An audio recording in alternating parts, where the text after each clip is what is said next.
நான் உங்கள் சிப்பிப்பாறை ஜோதிடர் ஆதிராகவன் ஜெயபாலாஜி. கும்பத்தில் குரு இருந்தால் அந்த நபரிடம் ஒரு பெரிய ரகசியம் ஒளிந்திருக்கும். அந்த நபர்கிட்ட அந்த மாதிரி கும்பத்தில் குரு இருக்கின்ற நபரை கொஞ்சம் லேசாக அவர்கிட்ட ஒரு ரகசியமான விஷயம் இருக்கும்.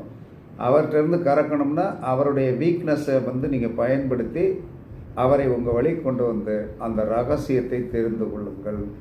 இந்த கும்பத்தில் குரு இருக்கிறவர்கள் ஜோதிடராக இருந்தாலும் சரி, ஆன்மீகவாதிகளாக இருந்தாலும் சரி, அவர்களிடம் ஏதோ ஒரு நமக்கு சமுதாயத்திற்கு மக்களுக்கு பயன்படக்கூடிய ஒரு ரகசியம் கும்பத்தில் குரு இருக்கிறவர்களிடம் இருக்கும். அதை நாம் என்ன சொல்கிறான்னா அந்த ரகசியத்தை தெரிந்து கொள்வதற்கு அவரை நல்லா பயன்படுத்த